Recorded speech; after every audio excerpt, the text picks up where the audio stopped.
Hello. Very nice to be here as always. This is kind of a special time. We're going to kind of play with some concepts that are a little different than we're used to. But let me first say hello to a number of you who are new. It's quite a few people are on this call, so thank you for being here. Let's see if we can make something interesting unfold. So, what I'd like to do is kind of frame this in such a way that we kind of create a little backstory. So, because there are so many of you who are new, let me kind of set this up. But where we're going with this conversation is we're all about talking about the solstice. Solstice is just a point in time, but where's it leading? It's leading to the new human. It's leading to a very significant shift in the earth. It's leading to a pretty significant shift in who you are. So, one of the things that we're pretty clear on is this kind of the single constant in the universe. It's said quite often is change. And this change, in terms of, is a progression of consciousness, changing this progression of consciousness. So, in the game we've been playing, this lifetime that we've been living, there is an aspect of it, we'll call it spirituality. It's that belief that we each have that there is a God, a spirit, a creator, Allah, whatever you wish to call that concept of all that is, this omnipresent, I've never understood that word, but omnipresent, all that is consciousness.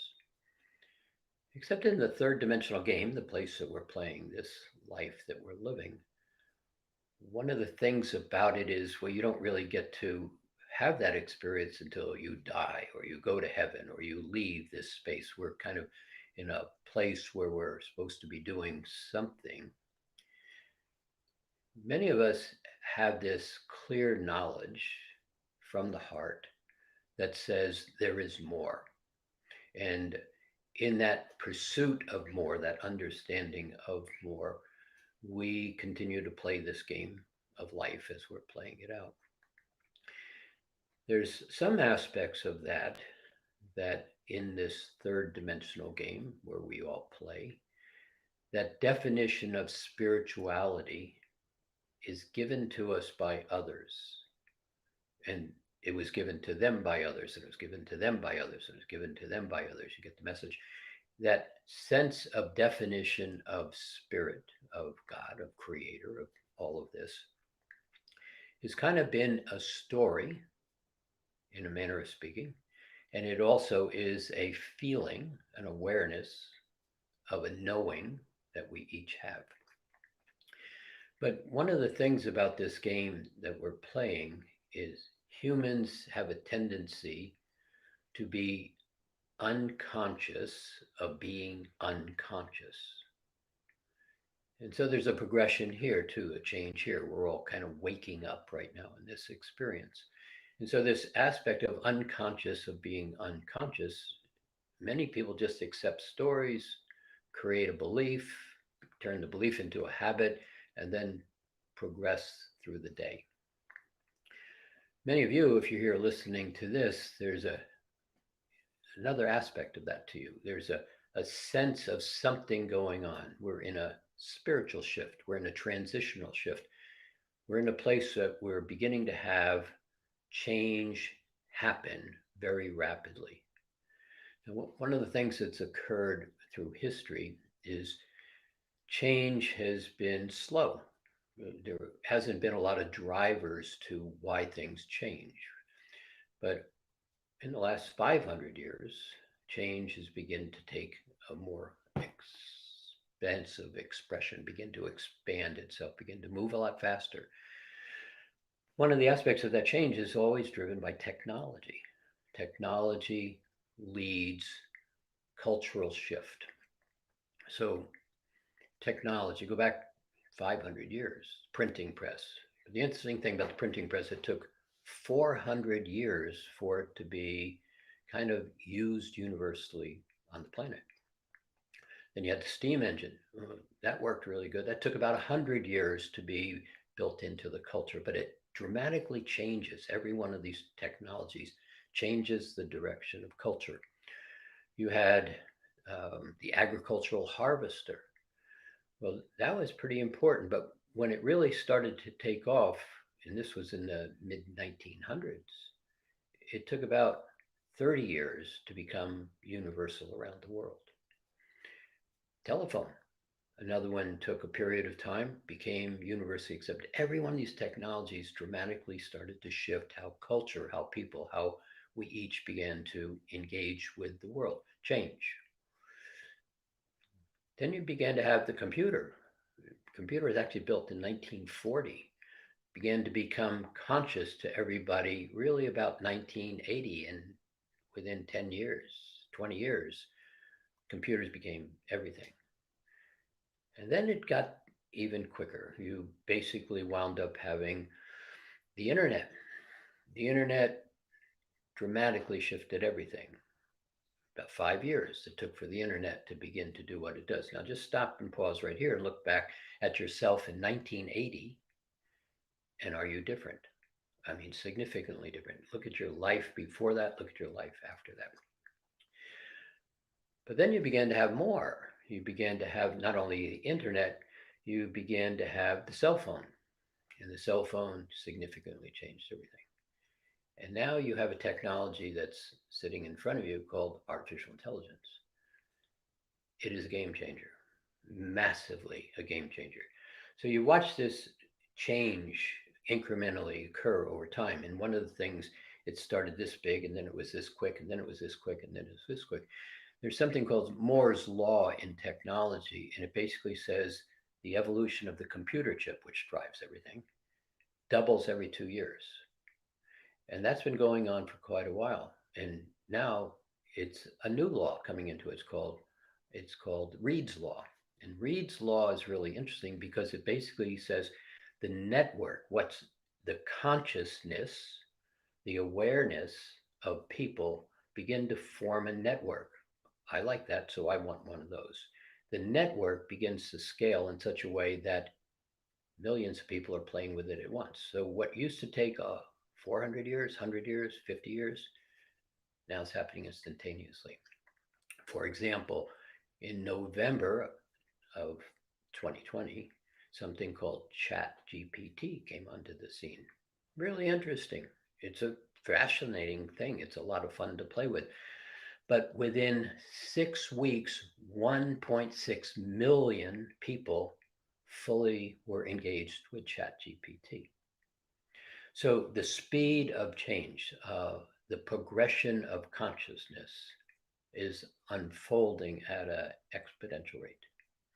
And so exponential, that's really an interesting thing because recently the person who brought ChatGPT into the awareness, very brilliant guy, Sam Altman, basically said intelligence is about to double every few years.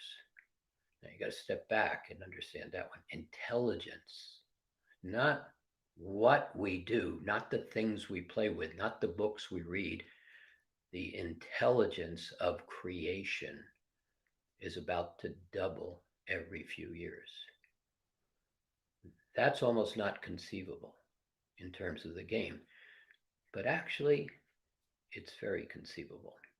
And this is where we're playing, is this place of why are we becoming aware of these solstices? Why do we kind of play with these equinoxes? And so over the last number of years, one of the things we've done is we've kind of just at the equinox and at the solstice, basically just drew a line in the sand and said, what's going on?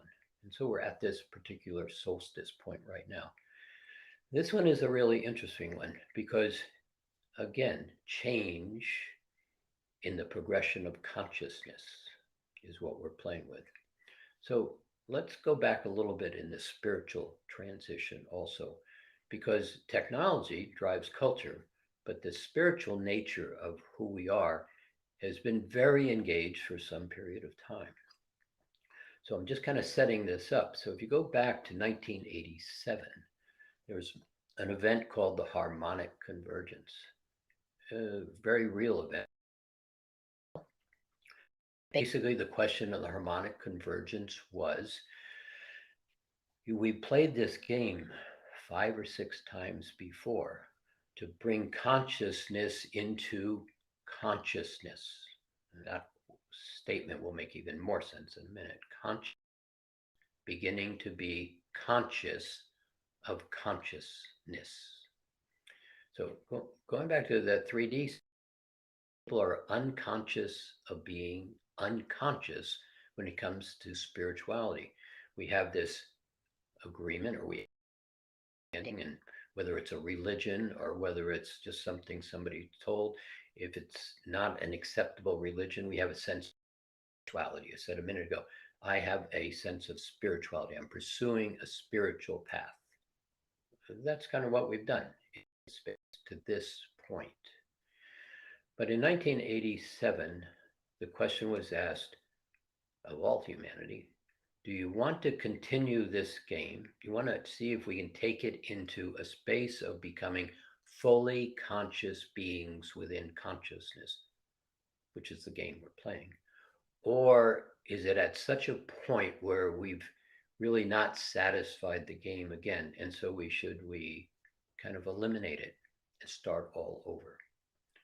Well, enough beings on the planet, and it wasn't 51% because that wasn't important, but enough beings said, let's go for it. And with that decision, tremendous things shifted. And that's an amazing story in itself. But we began to change. We began to transform. We began to bring new humans onto the planet. Oh, they were called rainbow children at the beginning. Millennials after a while. A whole new thinking, a no wiring system in humans began to present itself. That should be pretty obvious in what's going on around the world. And that evolution of the human just kept expanding and expanding. And so now you look at the new kids that are being born, they're very much unlike the baby boomers of today. Not even wired the same. Their brains aren't working the same. They're far more expansive, and they're going to make a big difference in the game. But I get a little ahead. So 1997, the next real event was Y2K 2000. The whole time game began to shift at that particular time. And then from 2000 through 2011, it kind of progressed very nicely. 2011, something that was referred to by Yeshua, the Christ consciousness will be returned to the planet. Well, that happened. An aspect of love came back to the planet, began to turn on that sense of my spirituality. 2012, major happened, an operating system. How you as a being operate in a physical space changed. It's almost the entire operating system of the computer to catch up with the changes that were required, that were coming. Call that new software. Between 2012 and it's ongoing right now, humanity began to wake up, and they were not happy waking up. And so you watched this in the last 10, 15 years, you've watched it. As humanity begins to wake up, we began to become conscious. We began to become aware of the third dimensional game, the constructs of the game board. The game board basically has its own rules, its own structures. It's a game all unto itself called third dimension, unconscious, duality, timeline being linear, control, domination, imposition, one's better than the other, the game.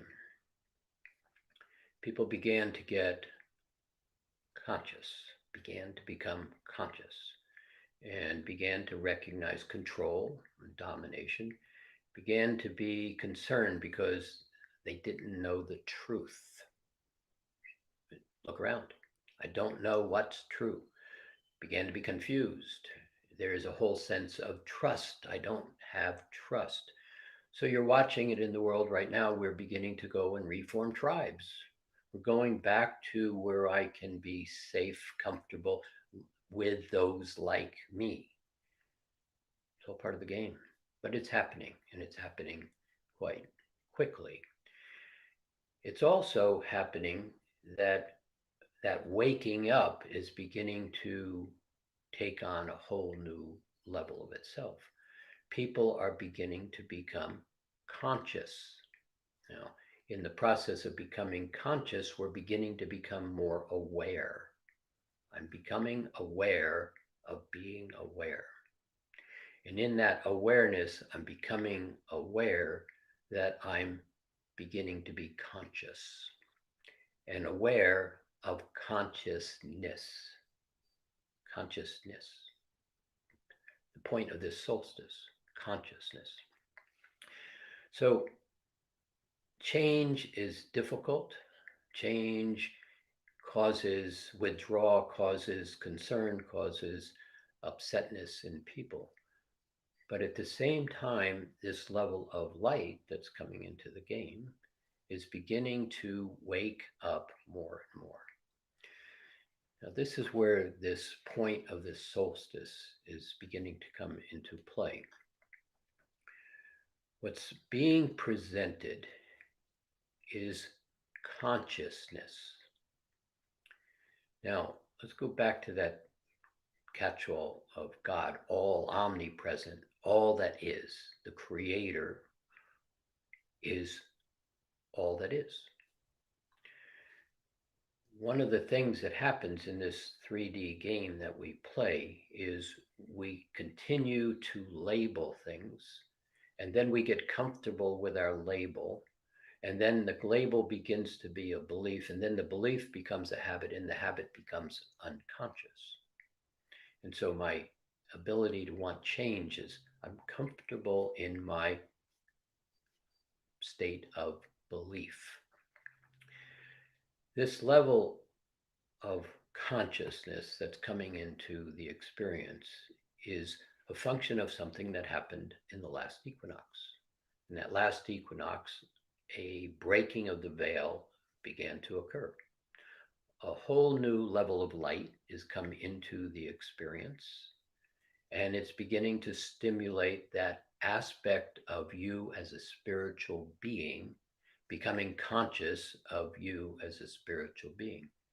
See, Descartes said back in the 1700s, you're a spiritual being having a human experience, not a human being having a spiritual experience. And that awareness of being human from a spiritual point of view, a point of view of consciousness, we are becoming conscious in consciousness. So as that light came in November, it began to bring in an expanded level of awareness. And at this point, what's now unfolding in that light is consciousness. Consciousness. What's being presented is an intelligence, a wisdom, a knowledge. Now that's pretty significant because this level of consciousness has not presented. It's simply humanity is moving into its next aspect of evolution. This intelligence, I said earlier, even in the technologies, it's beginning to be noticed that intelligence is about to explode, about to double every so often, very quickly doubling. 1, 2, 4, 8, 16, 32, 64, 128, 2. It moves very rapidly. It doesn't move exponentially, but it moves extremely rapidly. So in this consciousness, this intelligence, the process of the shift in the world into beginning to be intelligent is something that is affecting everybody. The ability to begin to recognize this level of light, we're going to call this level of light love. Now, love is very misunderstood, as we've said so many different times. This aspect of love is intelligence, it is awareness, it is a vibration of feeling that is stable, my word. It's an awareness, it's intelligent. And so, as this intelligence begins to come into this experience, what's about to happen is intelligence. People are going to start to make decisions differently than they've been making decisions in the past. Is war intelligent? Is racism intelligent? Is sexism intelligent? No. So this intelligence that's starting to move into this aspect of consciousness is about to create a level of choice from a conscious, aware aspect of your spiritualness onto the planet. The timing for this is change. That shift of consciousness is just unfolding in such a way that the next evolution, consciousness, beginning to be aware of consciousness. Now, consciousness happens in layers, it happens in constructions, it's everywhere, and it simply requires you as a spiritual being to ask a question, to basically be quiet, present, aware, and simply ask a question. And the consciousness begins to present.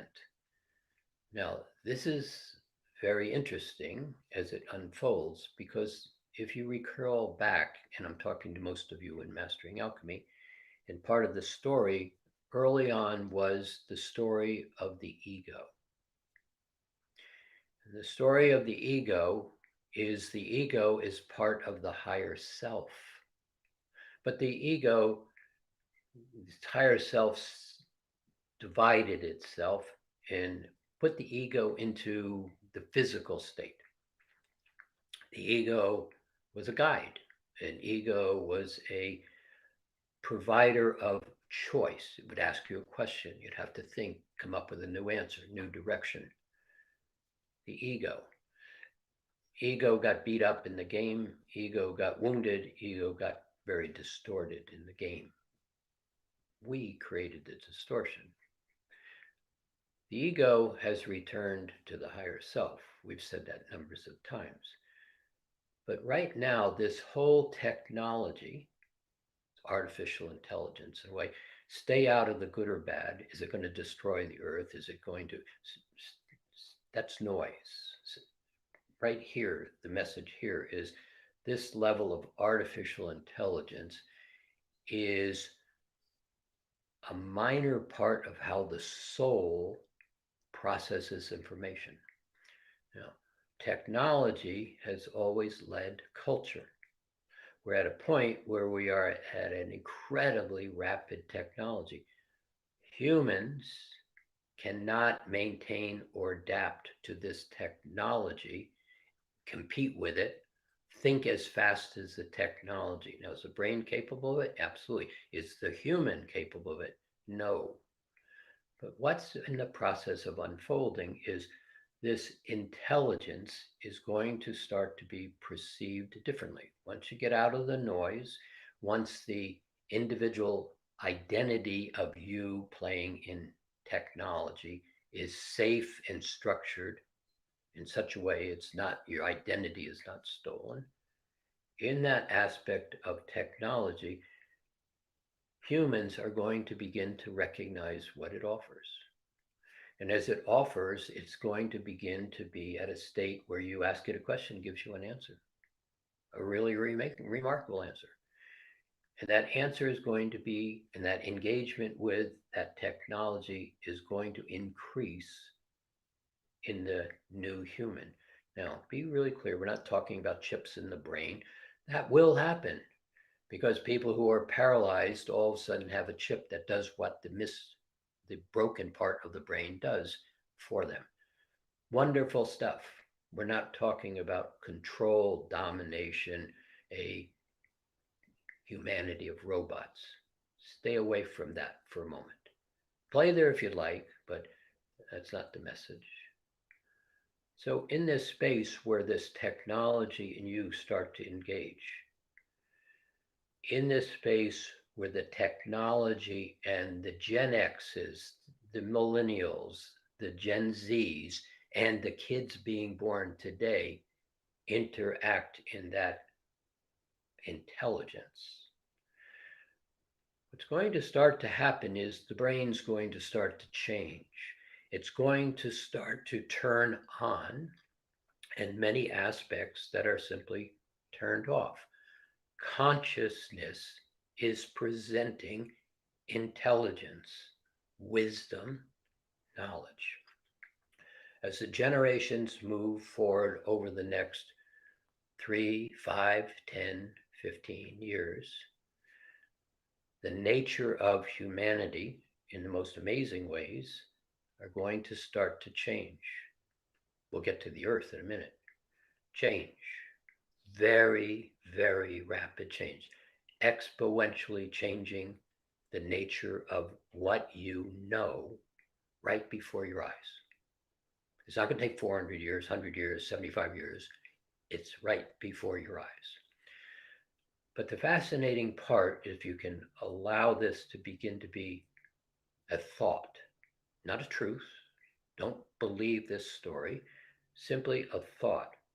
What if in that intelligence, as it's being presented in technology first, the reconnection of the higher self begins to form?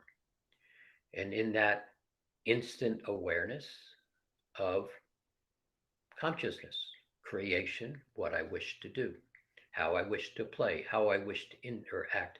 It's the intelligence that's going to simply allow humanity to say, war, pretty stupid idea. Why would I spend all that military? Why would we spend that massive amount of wealth, wealth in terms of choice of application, on something that simply is unusable after you use it once? The nature of material applications, digging up the earth to find materials, it's going to change very significantly. The contamination of the earth is going to change very significantly right before your eyes in the next 10 to 20 years. So, but it's this intelligence, this wisdom, this knowledge. Now, one of the things about how do you begin to transition into this that we wish to bring to your attention,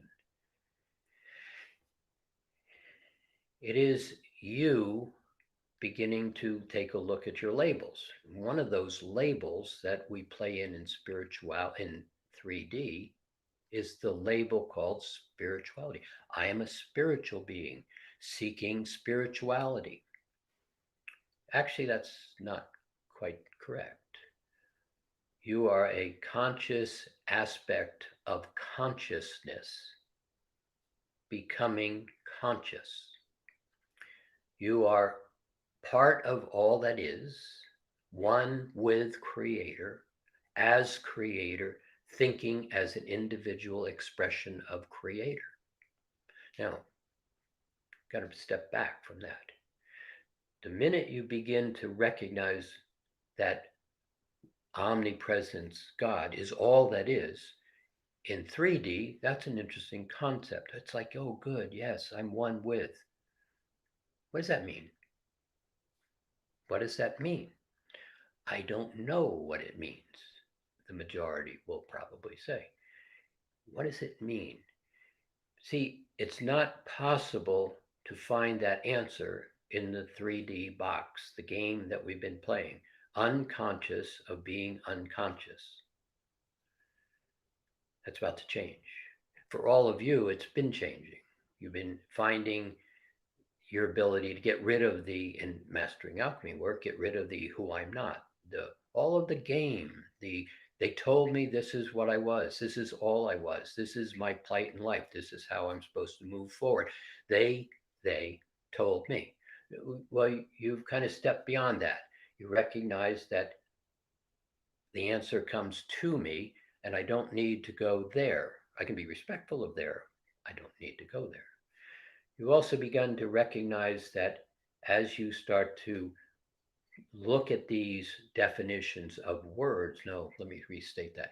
As you begin to build those platforms of words, sound tones, vibrations of sound, happy, capable, certain, angry, rage, resentful, those choices of the alignment of those words really dictate the experience that you have in front of you in the next moment. In this space where consciousness is presenting as intelligence, wisdom, knowledge, as that alignment begins to occur, where you recognize I am consciousness experiencing consciousness, that definition of spirituality, now hear this softly, is a limitation. It's the construct in the third dimensional game that says, this is why you're having these experiences. There's a God somewhere in the world or in somewhere. And we said, okay. I didn't believe it all. I believed some of it. I then chose to take from the limitations of my awareness and created a set of ideas for myself. I'm a spiritual being on a spiritual path pursuing spiritualism. It's too limiting. You are much bigger than that. Now, there's no good or bad. All we're really saying here is the labeling of how things work. You see, a hammer is only a hammer as long as it's labeled a hammer. It can't be a doorstop. It can't be something else. It can only be what I label it to be. But if you can begin to start to look at the labels and begin to step back from the labels, recognizing the label is very narrow to the consciousness. The label eliminates the opportunity for intelligence. In the labeling, I have limitations, third dimension. But as you begin to look at the labels and recognize that there is an opportunity for fluidity, for mobility instead of the restriction, hence the presentation of the octave we'll get to in a minute. But as you begin to take a look at the label of spirituality, the label that I am a spiritual being. Now, we're not making it wrong, we're expanding it. If you begin to recognize I'm one with consciousness, I am becoming conscious in consciousness. What we want to tell you is about to present is intelligence, wisdom, and knowledge. And all of a sudden, that aspect of the ego and the higher self, and you begin to be aligned without limitations and labels. As you begin to sit in that space, the intelligence begins to simply be known, absorbed, becomes who you are, the intelligence of the Creator. It's this process that's beginning to present itself that is exponential. Intelligence is going to double often. Your intelligence, the ability to be intelligence and then engage with wisdom for application is going to begin to be something that is very present to play in.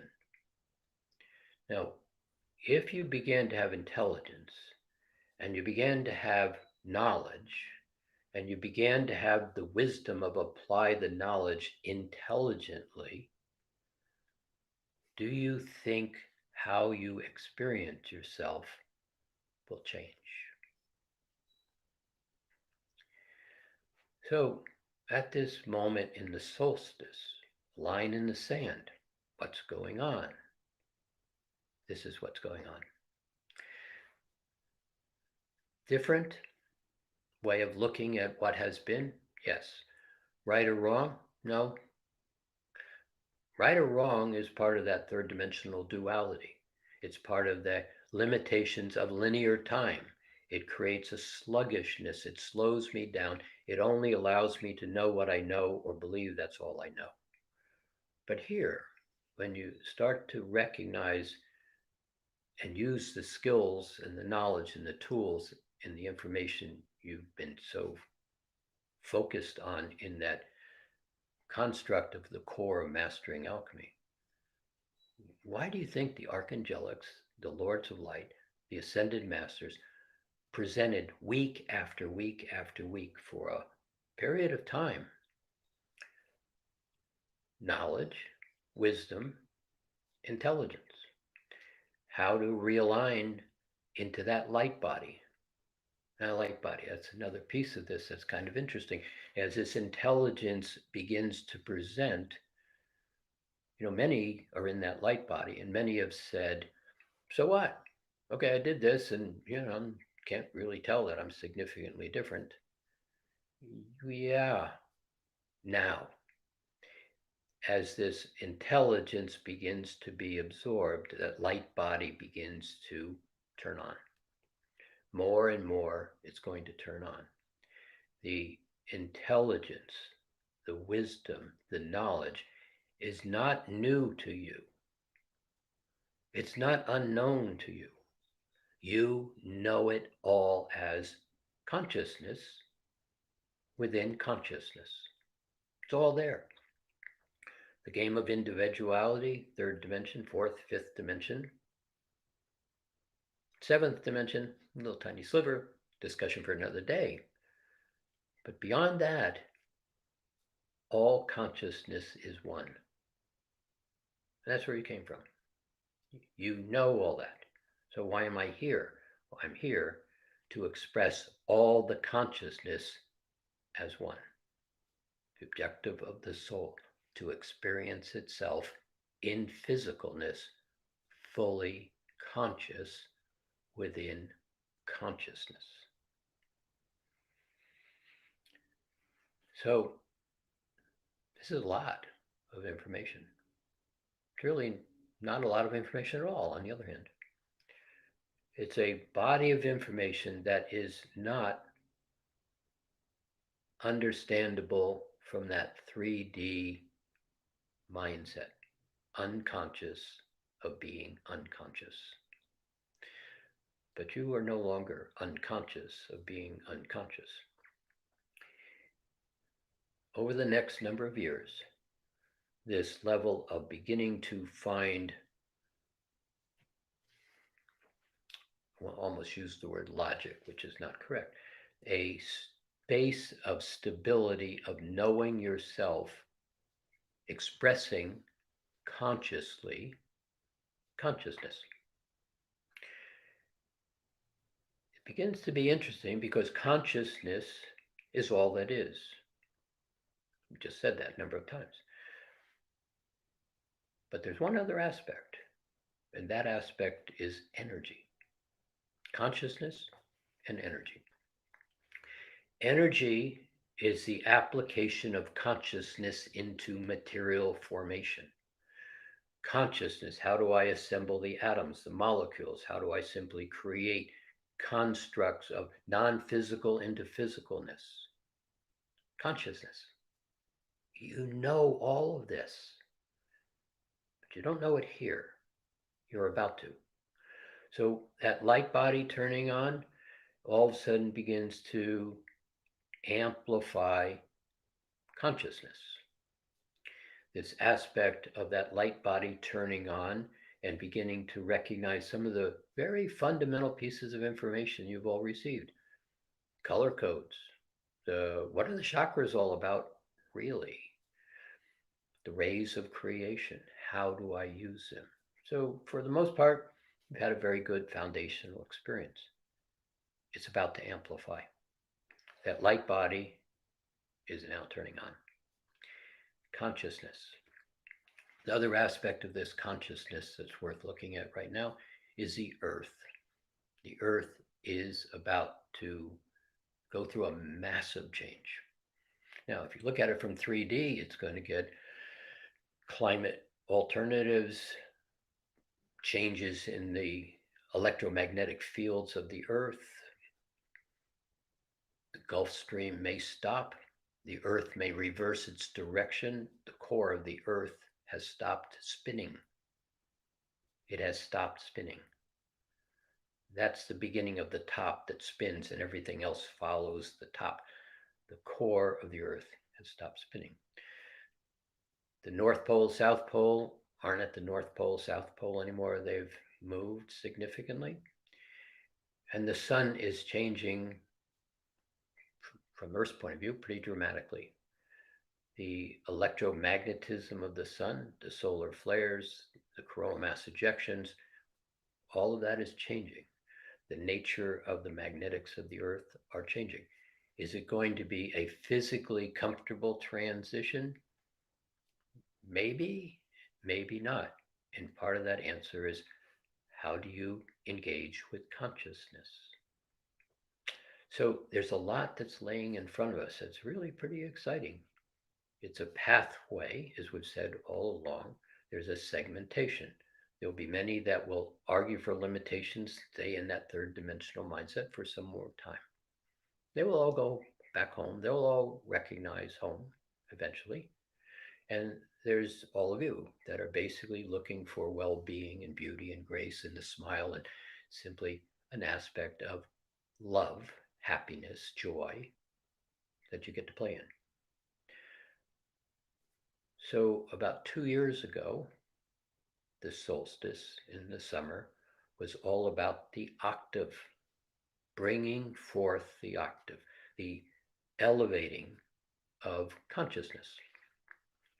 The architecture of the octave, as we've said now many times, joy, ease, buoyancy, light, gravity. Gravity. It's taken a long time for you to begin to grasp, many of you. Gravity is what keeps your feet on the earth, but gravity is what keeps the electromagnetic nature of thought and emotions, feelings, held in place. Gravity. In the octave, the gravity is different. And so the ability to recognize, oh, that doesn't work, and instead of going into failure and confusion and etc., it's like, well, that didn't work. Let me try it another way. The ease, there's that word in the octave, of fluidly changing how you look at something begins to present. The octave, as we've said lots of times, is a bridge into consciousness. Now, we've been labeling consciousness, third dimension, fifth dimension. Let's just call those stratas of consciousness. They all are able to rotate, represent themselves based on your question. Present, quiet, aware in the octave begins to generate a very different response. With this intelligence, wisdom, and knowledge presenting, your ability to ask a question, pause, allow the answer to come to you. Now, it's really interesting. It's like playing with ChatGPT. You ask a question and you get the answer. It's like, oh, well, that's the answer to my question, but that's actually not the question that I wanted to ask. So you re-ask the question. You get a different answer. I didn't realize that part. Let me add that part back in. You ask the question again. Does that sound like the octave, the fluidity, the opportunity to be in ease, the opportunity to ask a question differently and get an answer without going through guilt and blame? Think about it. Begin to notice it. You are on a new moving sidewalk.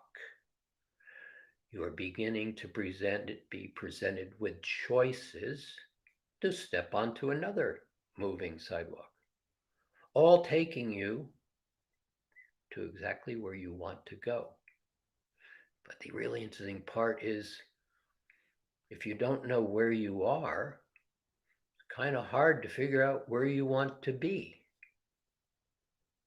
The octave: stable, ease, joy, laughter, fun, quiet, no mistakes are possible.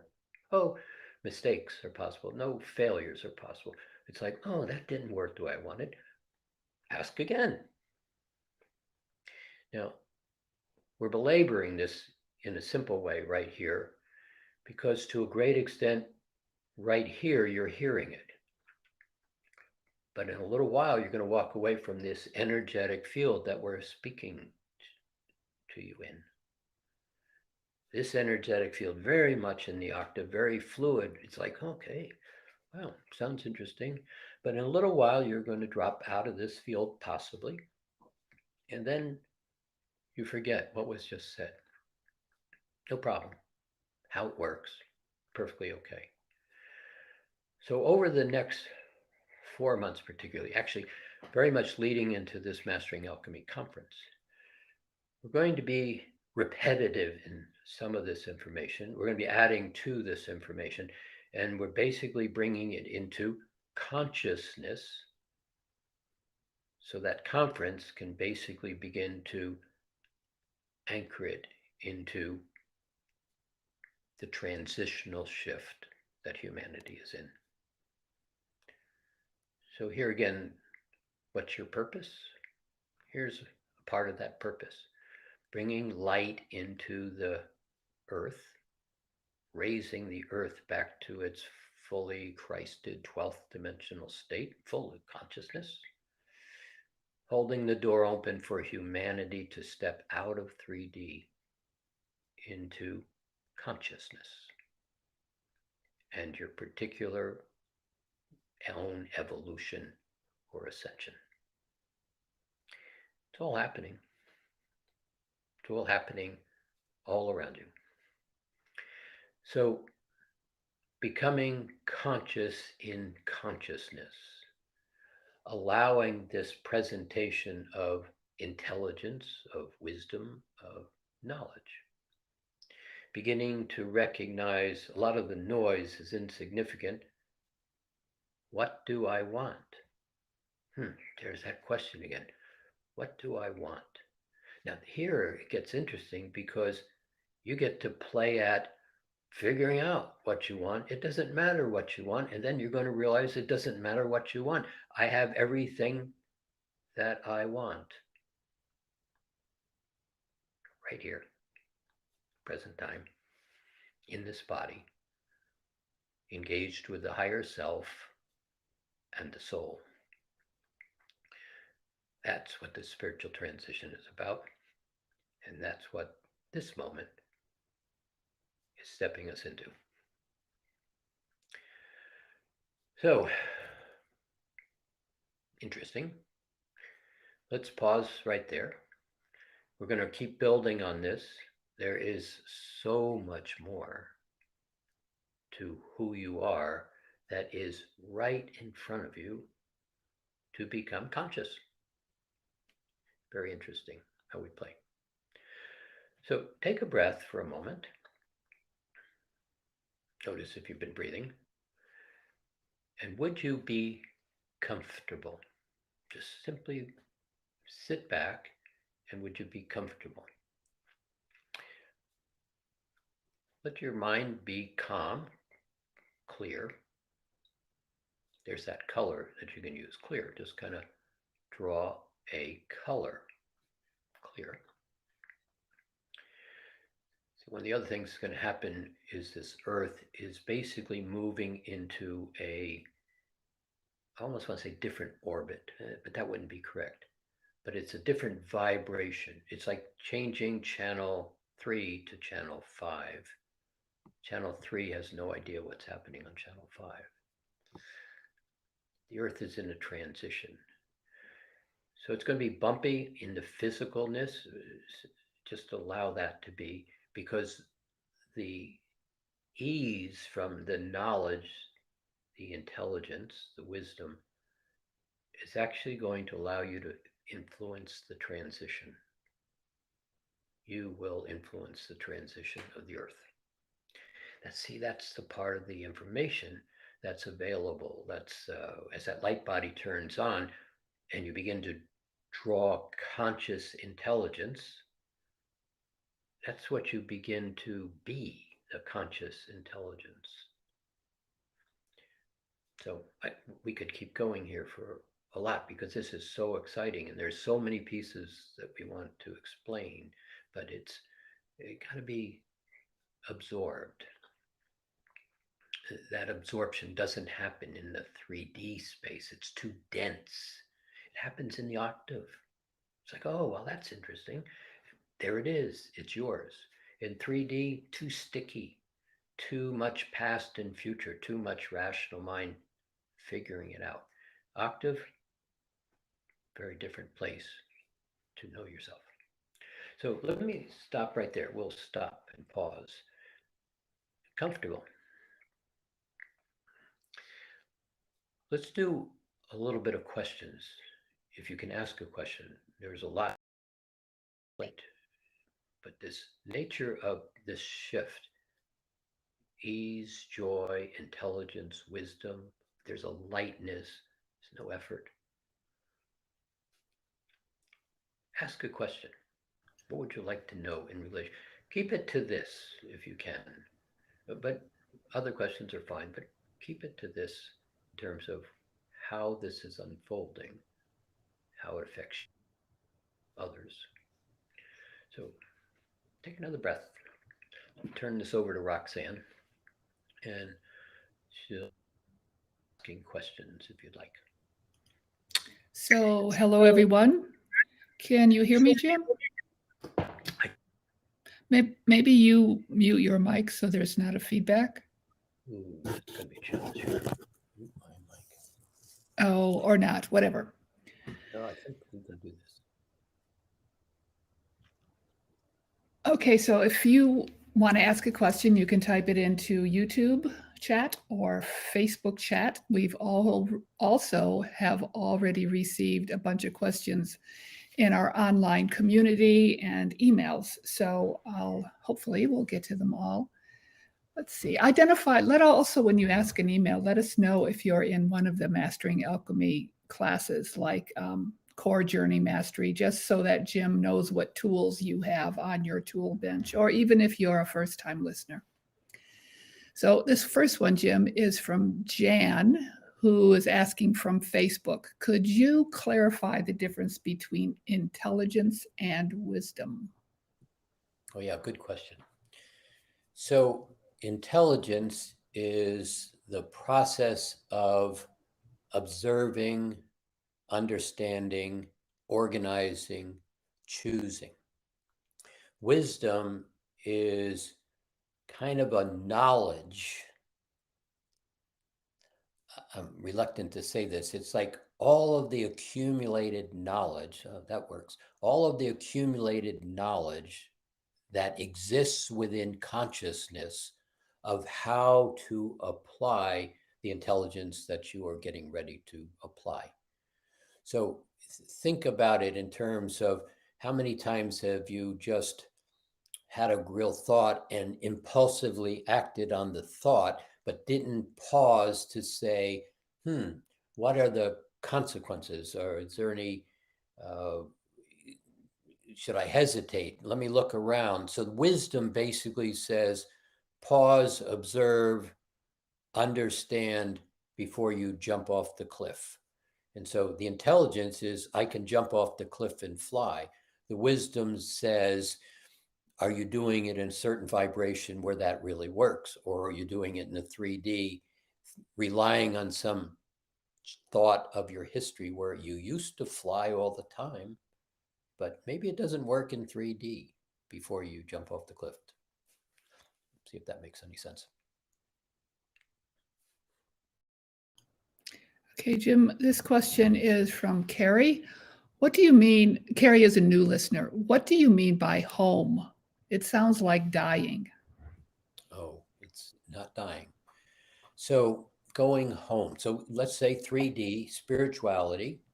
What's the belief? The belief is I'm going to die, and then I go back to all that is.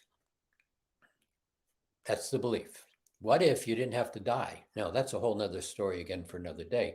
But home, you're really going to find as you start to play in the place that we just pointed to, this ease and joy and lightness and the aspect of happy, in the intelligence, in the knowledge. What you're going to find is you really never left home.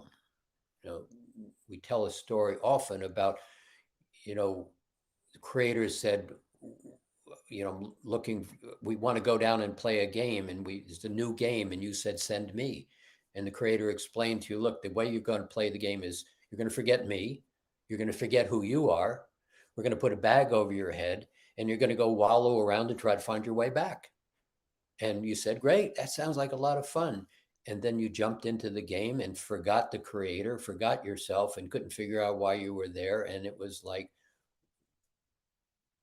but home, see, you never left home. All it did was go into another room, in a manner of speaking, and play a game. You're now beginning to step out of the room. And you're going to realize, just like a dream in so many ways, you have this dream, good dream, bad dream, whatever it is, you wake up and you're really in the dream. And then all of a sudden you realize it was a dream. Or it's as if you leave your house in the morning and you go off to work. You don't think about your house and your home and your family to a great extent for the rest of the day. You're into the work.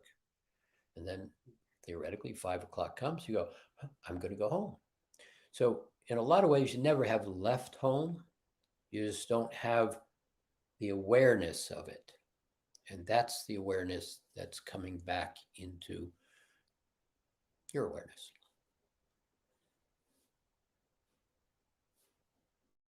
Here is a question from Brian. As someone who did level 3, which Mastering Alchemy membership will focus on this consciousness? The deep dive. So let's be really clear about the pieces. So pathways, which is really about how do you play in how do you play with your skills and your tools. Deep dive is really all about the octave, about this, everything we're talking about. But the core of Mastering Alchemy is how do you get rid of your baggage? How do you begin to reactivate the wiring system that allows you to start to make better decisions? How do you begin to recognize that I don't have to continue to wait for them out there to tell me I'm okay? It's the place where you start to access the chakras that you don't even know anything about, 8th, 9th, 10th, 11th chakras.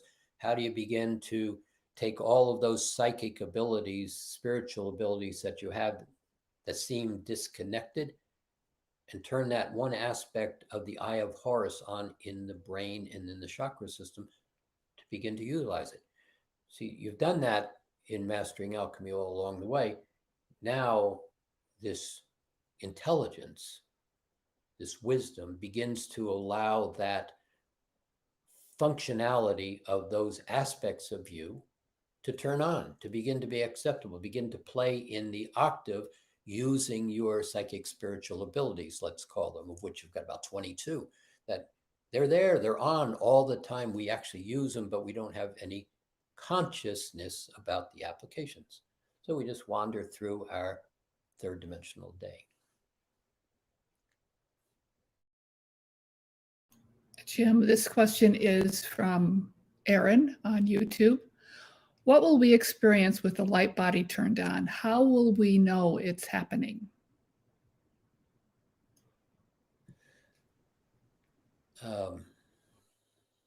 How do you know anything? So in a way, that's a rational mind question that says, before I jump off this cliff and fly, now tell me that I'm not going to crash and everything's going to be okay and there's no possibilities of error. So when I say rational mind question, that's kind of what I'm referring to. how do you know anything? So in the course of creating the octave, we basically kind of, or all through Mastering Alchemy, we've done a whole lot of journeys, or park bench, even better. Went for a walk along the creek, nice day, you know, bunny rabbits over there, flowers are coming out. What did you get after the walk? What did you learn?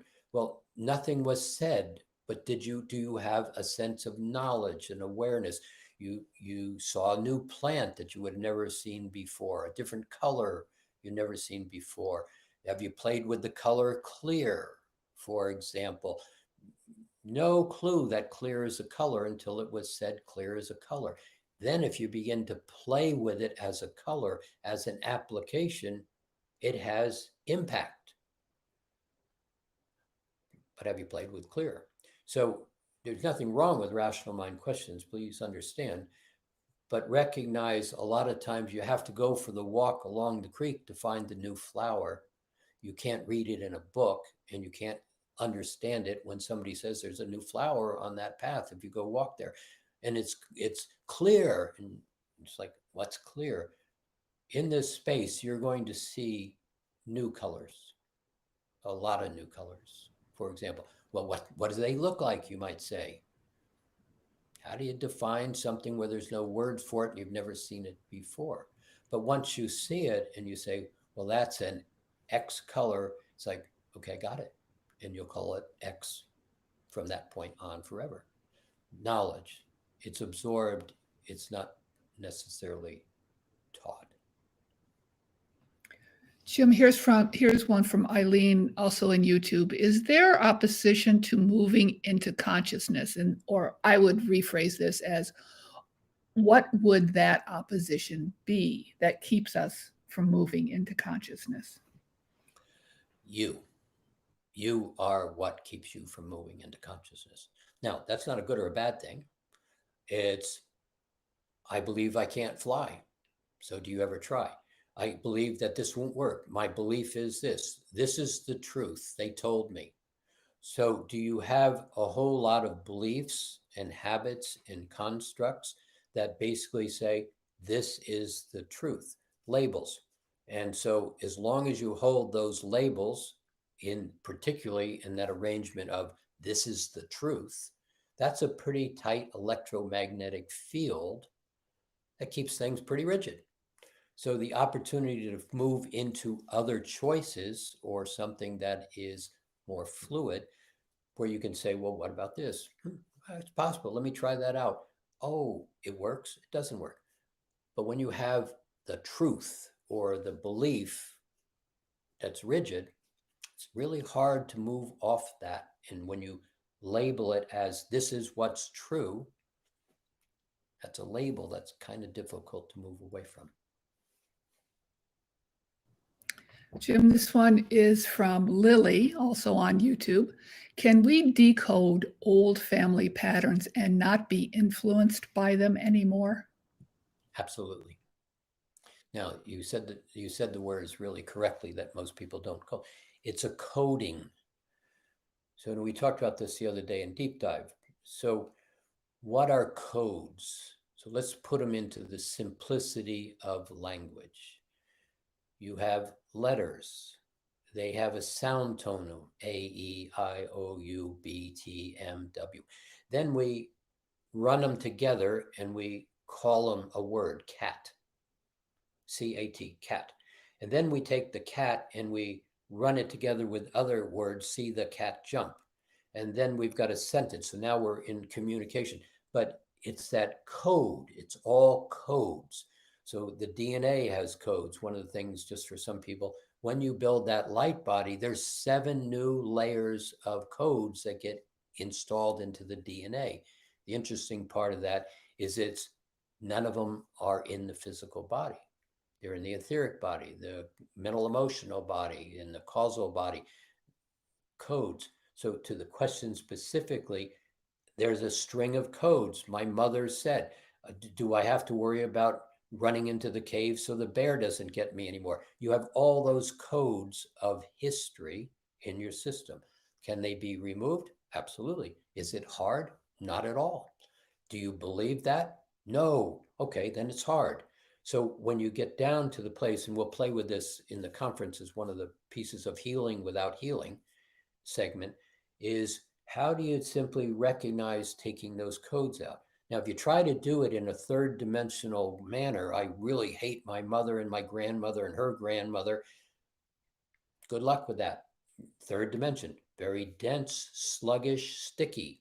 That's the nature of the third dimensional game, life as we know it. Get up into the octave, fluid, joy, ease, bouncy, the gravity of thought and emotion, the electromagnetic field reduces. Would you like to play there and recognize I don't really need this genetic program that was left over because it was passed down the lineage? Would you like to take that all out? Or would it out as much of it as you allow yourself to take out? So the answer is very much yes. Jim, this one is from Judy. What's the difference between the light body and the etheric body? Great question. So the light body is an integrated circuitry system that weaves all of the bodies into a unified alignment. Light body. Etheric body is the body that many people call the astral body. It's the body that when you go to sleep, you disconnect, and with it goes the mental, emotional body and all the other bodies, and you go back into a full state of consciousness. I'm leaving work, I'm going home. But where was I going to go with that? So the etheric body, though, has got far more value to that. You're going to find that as you play in the etheric body, which is something that really works, has a lot more information after the light body is created. The etheric body is what goes into full consciousness every night and comes back into the body in the morning and forgets everything, or doesn't, the wiring's not in place in the physical body to bring all that information back. But there's a point where you're going to start to switch your attention from in the physical space to in the etheric space. You're going to start to begin to think more from the etheric space and function from the etheric space in the physical space. Now, if the etheric body is what goes home every night and comes back, it's got all that information. Whereas physical body just goes to sleep and then isn't wired for holding the information. So as the etheric body begins to be more engaged and it's moved into the physical space, then you begin to think from a wisdom, an intelligence, consciousness in a very different way than you currently do in the physical space. Jim, I have a couple people here asking questions about body sensations, so I will read the one from Iris. As you're speaking, my attention kept being drawn to energy in my spine. Someone else, it was their foot, another person was at back of their neck. Is that relevant to this topic? Well, I'll say it's relevant from the standpoint of we're speaking in a different layer of consciousness. We're not speaking in the normal, let's have a webinar and let's talk about the economy and let's talk about politics. That strata of consciousness has all that kind of noise in it. The strata of consciousness we're talking about here is very different. Now, you're just sitting there listening, but the strata is different. And so it's much more in a looser octave format, and let's say in comfortableness, word comfortable. So what happens is the body is simply responding to the alignment of energy that you're sitting in. Now, is there something magical about it? Was there physical transformation going on because we were in that alignment? Maybe, but it wasn't part of the plan. It's just, do you get happier when you go sit in the woods and watch the animals and listen to the birds versus being in a place where you have lots of stress? Yes, two different alignments completely. So so the simple answer is, if you had body sensations, I hope they were pleasant, but I don't know that there was any particular magic here that went on. Jim, this one is from Carrie in level 2, which is the core membership. Is there a catch all phrase or intention we can use when creating something in order to avoid unintended consequences? Yes, prayer. No, I'm kidding. Um, so, how would I answer that? No, there's no magic catch all. And so, what happens is one of the things that we put a lot of attention on in level 2 particularly is build, how do you wish to create something that comes to you? So if you just throw it up against the wall and hope for the best, unintended consequences often happen. But if you are intentional and you basically take a moment and get quiet, present, aware, a format we use a lot, if you were to basically say, what is my intention? What do I want to have happen? That question alone allows you to have an answer come to you. Then in the other cases, are you creating from lack or guilt or blame or worry or doubt? Something worth looking at. So how we've created the space to play with that is, would you rather create from alignment of certain, capable, and happy, for example?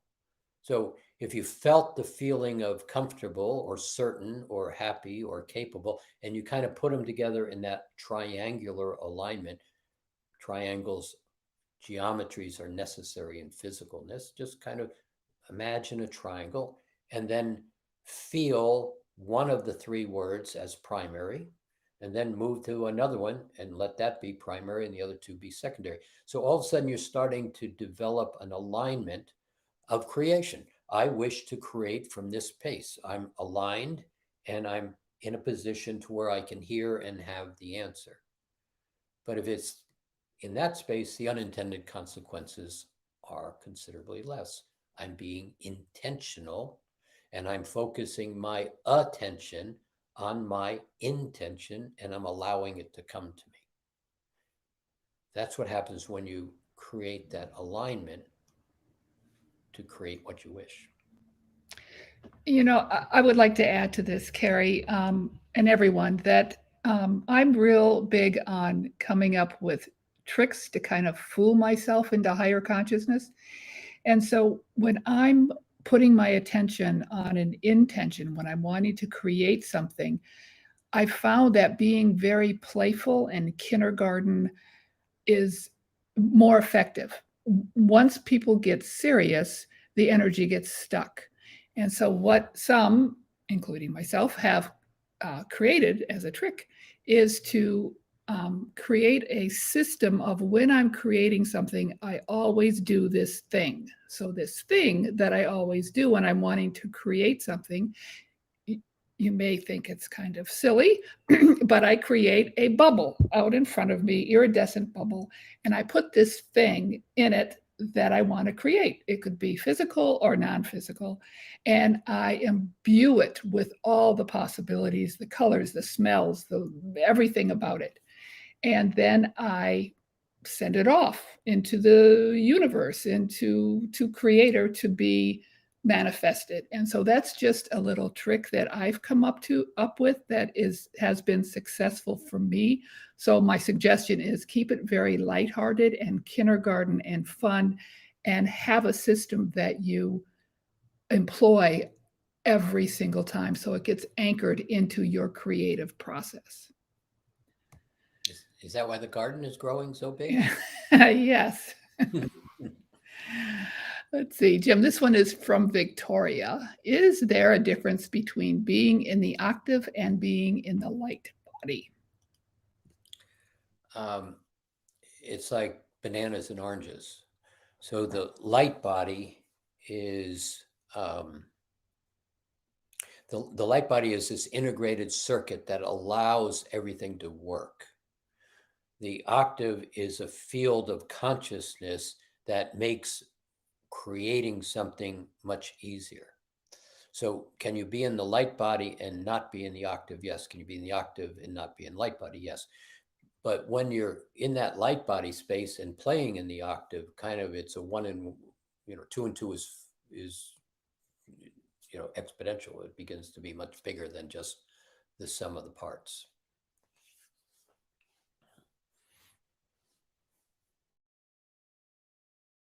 I was expecting a longer answer. Sorry about that. I'm filtering through all these questions. This one is from Maureen. How are the animals being affected by these changes? While driving the car, a bear was in the middle of the road. I said hello to the backyard and the squirrel visited. And there are more birds around and many more butterflies. We're noticing the same thing, Maureen. Yeah, we're noticing it a lot. This is a multiple answer. The animals are all going home. Esther Hicks said that way back in 1990 to the question, what about the animals? They're all going home.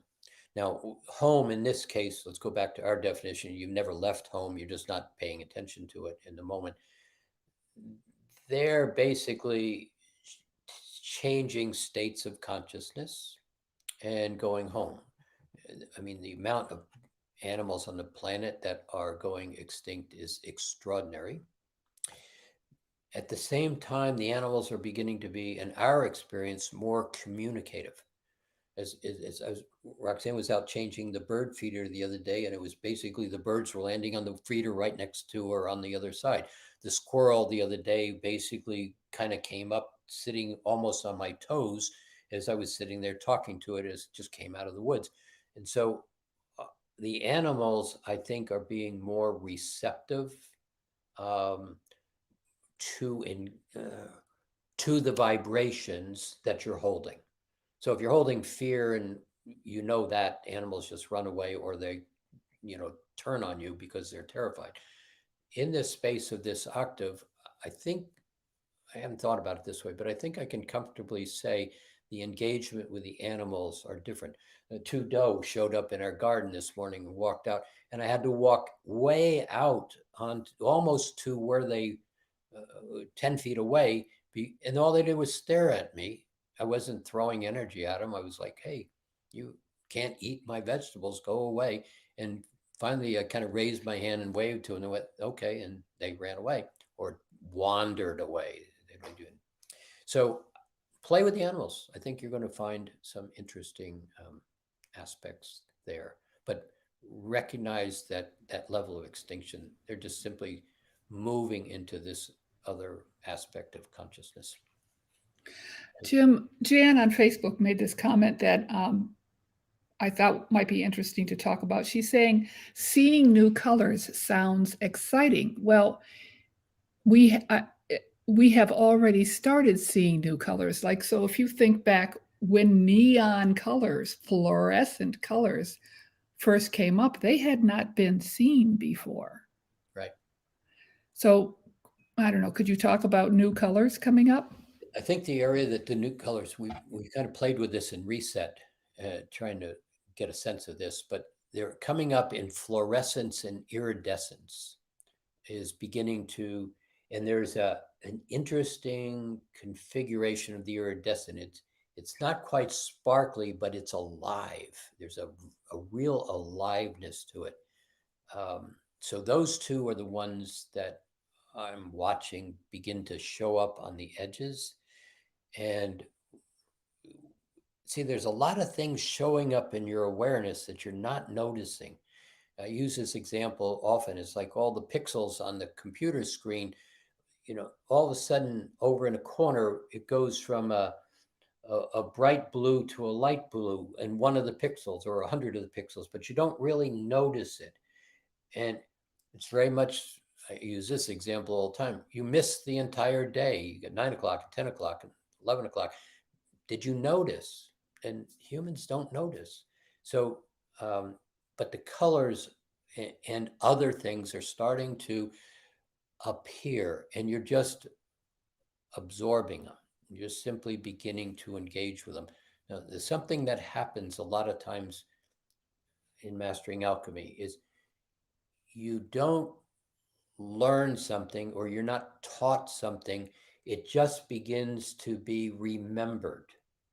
And when something's remembered, when the wiring reconnects, you don't remember that you ever did not remember. It's, I don't remember, I don't remember, I don't remember. The energy, the wires connect, and it's like, oh yeah, I got it. Sometimes the wires disconnect, and it's like, oh wait, would you say that again? And the wire goes back together. It's like, oh, okay, I got it. And at that moment, you do not believe that you ever didn't know that. I've always known that.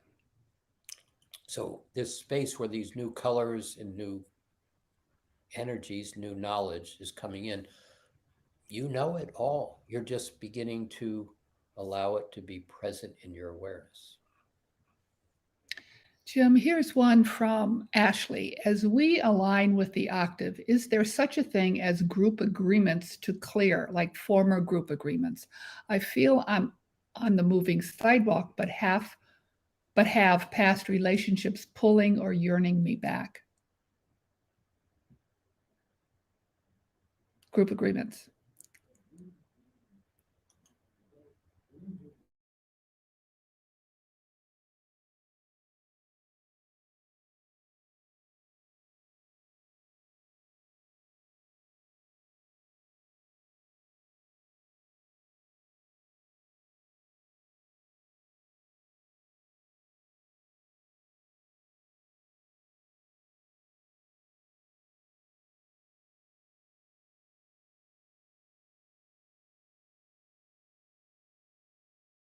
Oh, you didn't hear any of that, Roxanne just told me.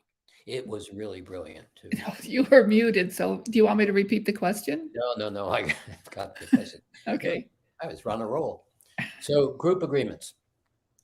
So I say to you, let's all look over there at the wall at that picture. Everybody looks at the wall. We just entered a group agreement. We all did something together based on an instruction. So these group agreements, the ones that we're really beginning to pay more attention to, or have been all along in Mastering Alchemy, is the game board of the third dimension. Now, we've said it has rules and structures. It's subjected to the rules and structures: linear time, duality, separation, control, conditionality. That's all the game rules of the third dimension. But there's a lot of aspects of this is how you need to do things that everybody has agreed to, that becomes kind of a rule. It's like you don't cross the yellow line on the road. Everybody agrees, or at least most everybody, and that's a pretty good rule to play in the third dimension. But what about the ones that are subtle, that you hold on to, that are doubt or self-judgment, or there's a belief that this is how it is? So we're going to play with some of those at this conference, very specifically 2 or 3, that simply we're in agreement to, and we're absolutely unconscious about being in agreement to. We just go along about our day doing the same thing. So you going back to the stripe on the road, people flying 80 miles an hour, 2 feet from one another in different directions, and nobody has even a consideration anything's a problem. And it's 99.99% true, given all the people that drive cars all day long, the number of accidents, decimal points. So group agreements are something that, particularly the ones that we're going to focus on more, is what is that agreement that holds you in the game of doubt or self-judgment, or fill in the blank. Start to look for, where are you prejudiced? Where are you judgmental? Where are you unaccepting? No, that's a place that really would be worthwhile looking right now, because so much is coming up. You not being accepting of X is a burden in your space. X might be the answer to your question. It might be the door that opens to where you want to go. But as long as you label it an X and you have resistance to exploring it, you'll never open that door. So we'll play there a lot going forward here. Jim, here's a comment from Oscar. I've been noticing telepathy has increased significantly in the last 2 weeks. It's quite incredible how it's flowing. Yes. Yeah. And then here's a question from Anna Maria. Can you comment, please, on the communication with those people who are not yet ready to bring in this new level of awareness? So this is a hard answer because if they're, there's one of those adages, don't cast your pearls before swine, is very real. If somebody can't have what you give, now think back at your history. How many times have you tried to give somebody something and they turned around and bit your hand? They condemned you, they yelled at you, they said, stop meddling in my affairs, and they didn't appreciate what you were doing. So one of the kind of real key truths in my reality, in sometimes it's a very hard place, is if they're not asking, don't put it before them.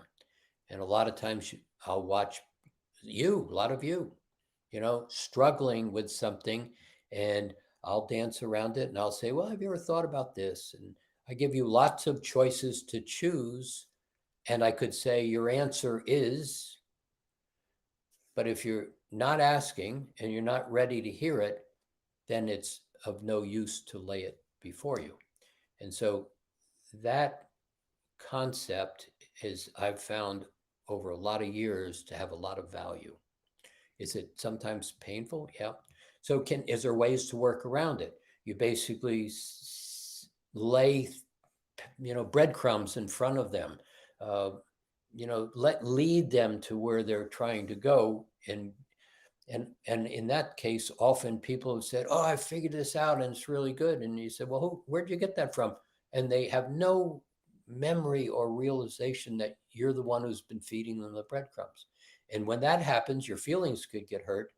But my suggestion is stay away from that. Kind of be pleased with yourself. You led them to their answer. Pat yourself on the back and get about your business. So there's a dance to that, but allowing people the room to figure it out, because otherwise, particularly right now, and let me go back to the early part of the earlier conversations, is everybody's waking up and they're not happy. You can see the tribes forming, you can see the rocks being thrown, you can see the fear, you can see the rhetoric that has nothing to do with an answer. It has everything to do with, I'm terrified and we got to keep them away from, that's a scary thing when you bring into the context of, wandering from your answer, but bring in the context of, the queer community of today, the accepted frame, the transgenders. You bring into the Generation Z kids that just simply do things very different, and we're trying to control them. We're trying to put them in boxes. We're trying to tell them what to read. In the United States, the average age of the people in the House of Representatives is 60 years old. The average age of the Senate is 65 years old. And they're setting direction for the future. Something wrong with this picture, but that's the fear. That's everything been transitioned. So hope I give you an answer there.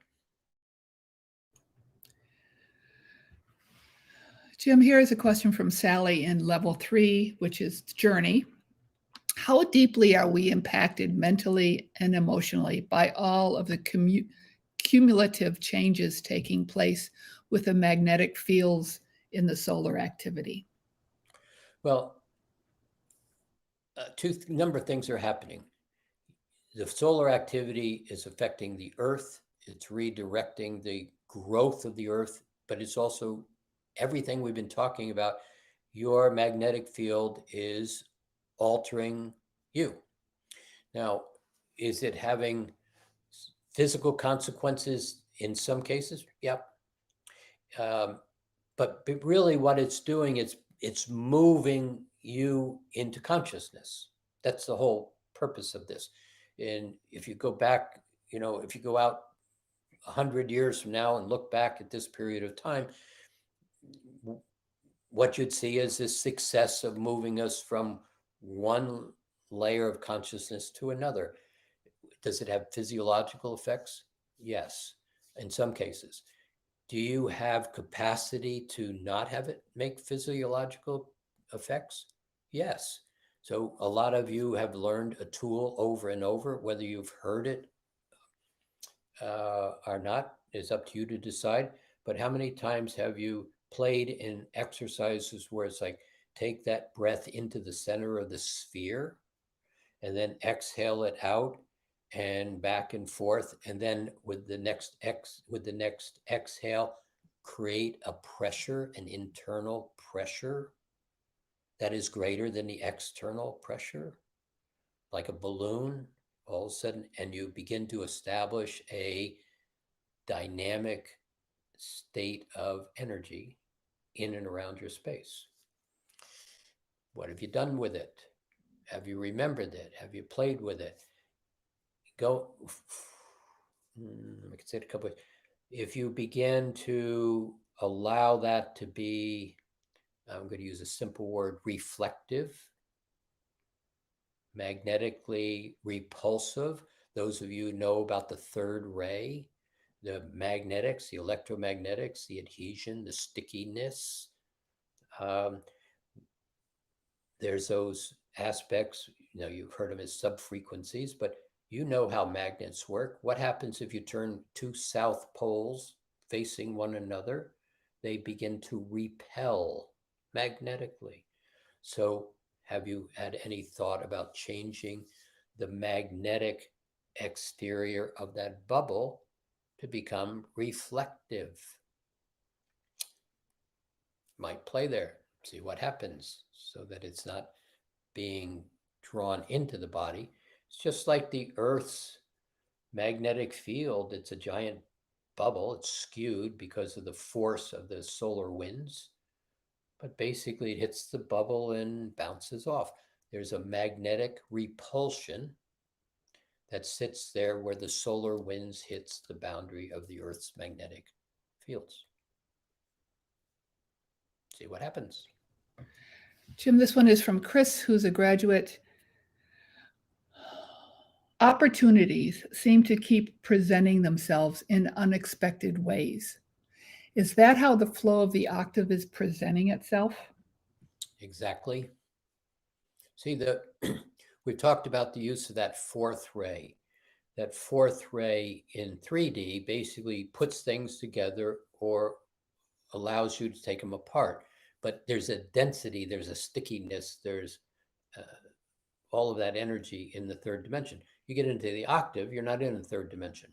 And so the fourth ray begins to allow things to be much more fluid. In the process of that, the ability to attract to you what you intend begins to be pretty comfortable.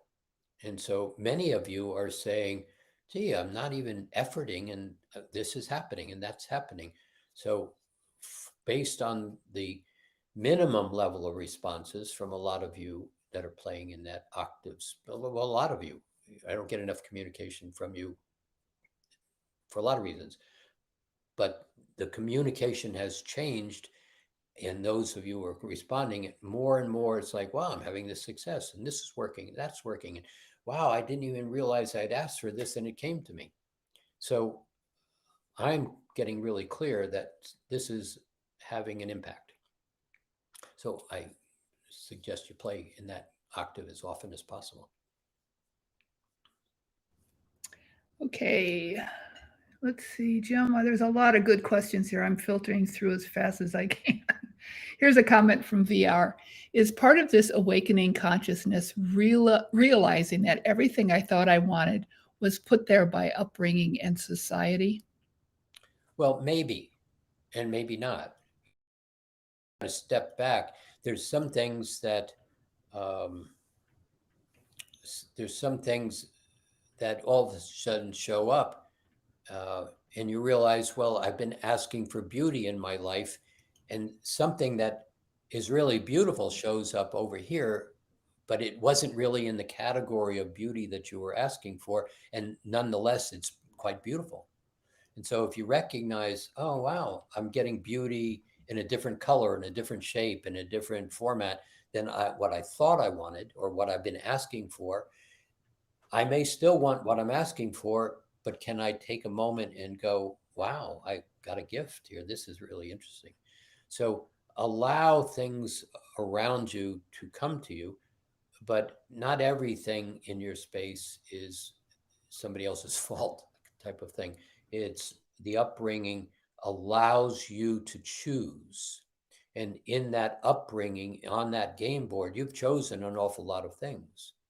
One of the things on the detrimental side is I've chosen to believe I'm not okay.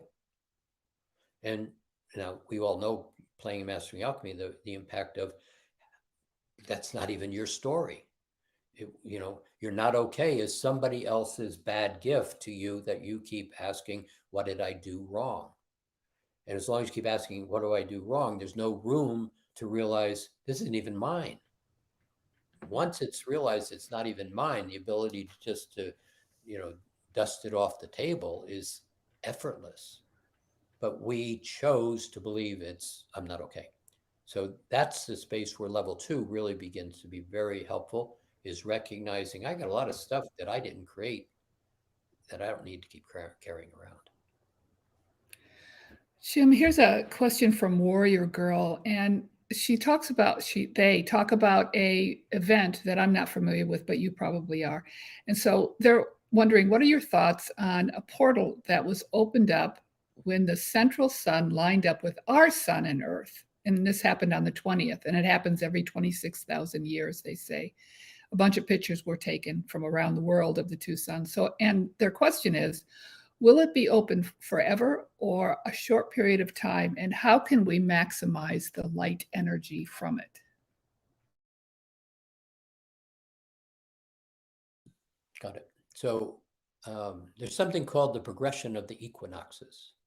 And that's the Earth 26,000 year cycle around the sun, the center sun. I'm not paying attention to whether that happened or not. It would make a lot of sense that happened, because we're moving into everything that we've just got done talking about, this whole level of intelligence and wisdom and consciousness starting to present itself. This is not a small event, what we're describing to you. This is a massive shift of consciousness. It's a shift out of the third dimension in a very accelerated way. My point with the technology story is things have taken 400 years, 100 years, 75 years. This is taking a blink of the eye.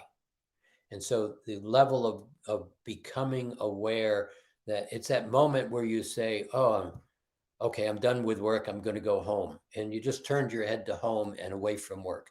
It's that moment. So this event you're talking about would be of the category of that moment. You just simply leave behind what you just got done with.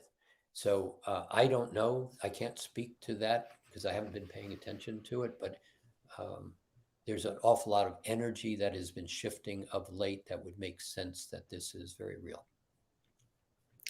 Jim, here's a question from Rondi, one of our mastery members. How can we best hold the door open for others? Like yourself. Simply that's it. Like yourself. And I've said it over and over. As this energy begins to be more and more available and you begin to hold that level of light, love, alignment, consciousness, and you sit in a room, people will just put down their guns. They'll say, yeah, this doesn't make any sense. And they'll put down their gun. Now, and they literally at that point, they will virtually forget. I mean, it's not like, oh, what am I doing here? It's just simply that alignment of hate and anger and all the things that all of a sudden they'll just simply start to think, gosh, this doesn't make sense and it doesn't feel good. They begin to forget. And you get up and walk out of the room. That's it. All you have to do is be you, be the nature of love that you are, and radiate that light. I like me. How many times has session started or finished with simply, I like me? Find I like me and savor it, enjoy it, be one with it, walk around with it, go for a walk for no reason and just talk to the flowers as you're walking, laugh at yourself. There you are. You've found you. Jim, here's a question from Jenny. How do we get into the octave to play? I have a feeling Jenny hasn't taken MA classes. Well, see, it really happens on Thursday at 3 o'clock. And you Jeez. have to start with by putting your left finger in your, no, happy, happy, be happy. No, it's not complicated. It's just simply, whether you've taken classes or you're level 2, the answer is really a simple answer. The challenge with the answer is, I don't like me, often is more prominent in people's reality, the 3D people, not Mastering Alchemy people. The purpose of Mastering Alchemy is this issue exactly. But in your 3D world, we walk around with a whole lot of other people's opinions. You're not smart, you're not attractive, you're not going to succeed. Nobody really likes you anyway. Well, however those messages have been conveyed, we each walk around in a place that is kind of one down. We're walking around with doubt and uncertainty and not sure. And so the whole purpose of Mastering Alchemy is, what if you can move into certain and capable and happy, being simple? That feels a whole lot better. Well, but my mother won't let me. Okay, well, how important is your life to you and holding on to your mother? Well, my mother died 20 years ago. Well, how important is it that you run your life based on your mother died and what she said when she was alive? Now, that might sound silly in a way, but I can't tell you how many people have lived that pattern and lived that pattern. So, how do you get out of that? How do you let go of that and recognize it's not even mine? And then say, what do you want? Step into the octave begins to be a comfortable experience once you start recognizing that it's joy and laughter and it's light and it's easy. And gee, this is a great day. I'm happy today. There you are in the octave. Jim, I just realized that we are way over time. So, Oh, do you want to yeah. keep going? I'm happy to keep going if there's more questions. Okay. Okay. So, this one is from McGuire, who's in level 5, which is Journey membership. How will our purpose play out when we have to simultaneously work to maintain a living and our evolution across the many layers? Yeah. So this is going to be a new answer. Be happy. Now, I'm not being funny. I'm really not being funny. If you pull your attention back and you get, let's use the framework of present, quiet, and aware. You're just really sitting back in your chair. You get done with this call, you're sitting back in your chair. You are really present sitting in your chair. I'm right here. And you take a breath and you're comfortable. And you simply get to the place where you start to say, and you might amplify it. You've got the capacity to basically start feeling certain and pleased with yourself. Just kind of build that framework around you that feels good. I like me. I'm good. I'm okay. In that space, can you do that at your job? Yes. Can you sit in the office when somebody in a meeting and everybody's upset? Can you simply be right here observing the meeting without being in the meeting of the noise at the same time paying attention? Quite often what happens is in that space, you're listening to all the arguments and the pushing against. And if you're just really listening, the opportunity presents itself where you say, well, what if we did this? All of a sudden, everybody's first answer is, no, we couldn't do that. Well, yeah, I know, I heard you, but if it was possible, how would it be possible? What if we did this, you say? And the noise slows down. And then somebody says, well, wait, that's not a bad idea. And all of a sudden, your ability to alter and influence a direction, whether it's a relationship, a meeting, your life. What if you could approach it from a different place, but you are very present, happy, actually looking for the opportunity? You never leave the octave. There's no reason to leave that space. What we do is we say, well, it was really good when we were meditating and deep dive the other night, but I have to go to work. Take the octave, go in the octave, begin to build your office as the octave. What happens is, as you really give that a try, what most people go is, yeah, that's a great idea, gone. Simply gone. Never stuck. I heard it, 3D, I just lost it. But if you make a decision, I'm going to try this out. I take you back to level 2. The direction was try to be a one word a day. You're going to fall out of it. When you fall out of it, be the word again. See, these repetitive patterns of allowing yourself to be in well-being and liking yourself is something the 3D game board doesn't accommodate. It doesn't encourage that. It doesn't even make room for that. So if you can start to create that little bubble, like Roxanne was talking about, or in the case of being the sphere of light all around you and being in the center of the bubble and having it be in the center of the octave, your opportunities begin to expand significantly. With this wealth of information, the intelligence, the wisdom coming into the game, there's an ease that's going to be in there to make that holding on to well-being much more comfortable. But it's a choice. It's really you, I'm talking every you, have to make a decision. I'm going to be what I want to be, and then be it. Not complicated. Well, and what you're talking about too, Jim, is this false belief that a lot of us have that I have a spiritual life, which is separate from my physical walking Oh, around life. And it's really one and the same.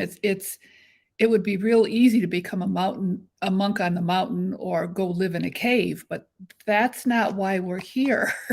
We're here to make a difference. We're here to walk our talk and show people what's possible. yeah, thank you. Absolutely. Yeah. Yeah. And this new energy, that this new consciousness, not new, it's just from becoming available, allows that to happen so much more smoothly. And the interesting part of it is what's going to happen is you start doing it and you're going to forget the old pattern much faster than even in the past. So you're just going to begin to be you in this space that's coming up. I can say it 100 times, but I guarantee the wiring's not in place. And many of you will walk away from this going, well, that was interesting. And, if I called you 20 minutes from now, you'd say, well, I don't really remember all the things you said. Perfect. Nothing wrong with that. Wiring is not connecting as yet. Jim, this one is from Forzaki. How do we help our kids trying to understand the world they plan, especially when they struggle, referring more to early teens becoming more part of the adult world? So, how do we use these tools or help our kids have a good life? Well, they are not like you to start with. They are wired different than you or me. And the bigger age gap in that space, the bigger miswiring going on. So in a lot of ways, and I've said this about parenting all along, parenting to a great extent is like trying to manage an aircraft carrier. It just doesn't turn when you want it to turn. So all along the way, you're just kind of really nudging it here and nudging it there, but you're not directing it. You're allowing it to direct itself. And so these kids think different. They function different. Their sense of awareness is different. Their emotions are different.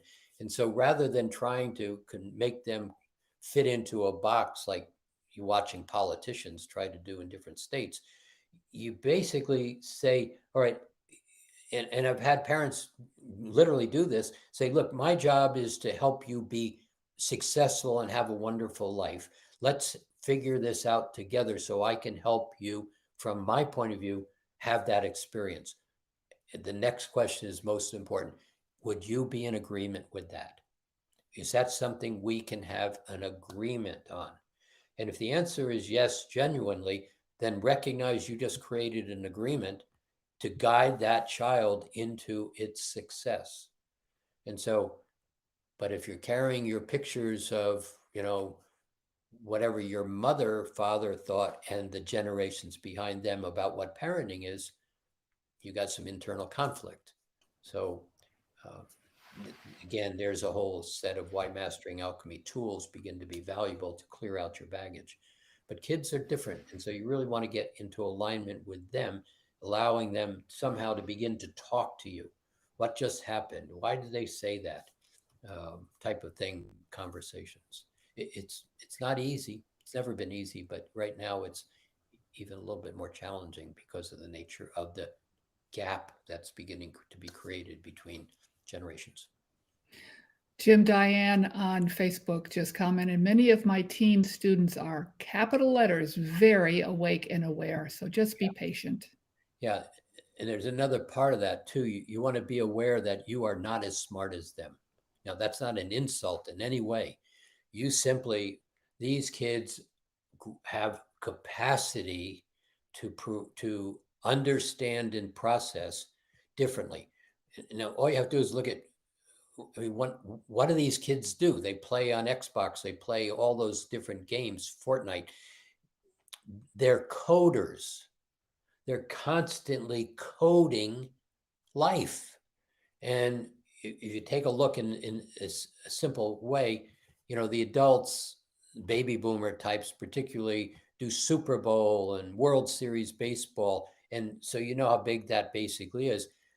The World Series gaming conference had 4.5 million kids online watching the World Series gaming conferences. Unbelievable. And yet they know what's going on, their reaction time, their ability to perceive, their psychic clairvoyance, intuition, spatial development is so tuned that once they get focused, they're in a whole nother world. And that's their world. So I have no answers for this. It's just be aware that if they're having challenges, how can I help you be you? Jim, let's let this last one be our last question. This is from Frankie. I'm in your core class, which is level 2, and I'm noticing my brain working differently than a year ago. It's like I'm thinking from a new spot in my brain. My observations and answers are different. Does this make sense? Yes, it makes complete sense. So, are you quieter? Are you pausing? Are you observing? Are you in the center of your head? Are you on your side of the rose? Are you grounded? I'm going to assume the answer is yes, more so. I'm more present about all that. What happens is this information is presenting and you're able to engage with it in a different manner than you were previously. So it makes complete sense. It's going to continue to change. It's as you move into that octave where a whole lot of people are saying, gee, everything's just kind of working pretty good. It's effortless. It just coming to me. People say that and it's like, wait, you want me to be surprised that you're having success the way you decided to have success? And it's almost the answer is, yeah, I'm surprised. You should be surprised. I'm not surprised. It's all unfolding if allowed. And that's kind of where we're playing. So let's come to a stopping place, but thank you. I hope this was helpful. I've had to kind of dance around how to set this in motion, and now it's set in motion. Intelligence, wisdom, knowledge. In that octave, that information is just going to start to present. So just where everybody's saying, gee, everything's working, I'm having good opportunities, that's what's happening. It's coming to you, and it's just all of a sudden, it's like, oh, I've got a new idea. There you go. Allow it, be fascinated about, validate it, and more are on their way. So, we'll make more sense out of this over the next 4 months leading into that conference, kind of really building on it, because in the intelligence and wisdom, it's just amazing. It's just mind boggling what things you can't even imagine all of a sudden present. So with that, thank you for spending your Saturday with me. I hope this was of use. We'll play again. Those of you in Mastering Alchemy, let me make one appeal to you. Please play in those question and answers sessions for your groups, because a lot of this is going to start to show up in that question and answers session. So, I do that twice a day at 11 o'clock Pacific and 5 o'clock. So you got plenty of opportunity, but you're missing the opportunity if you're not coming there and asking your questions and listening to the other questions that people ask. So with that, go away, enjoy your weekend. I appreciate you. Blessings.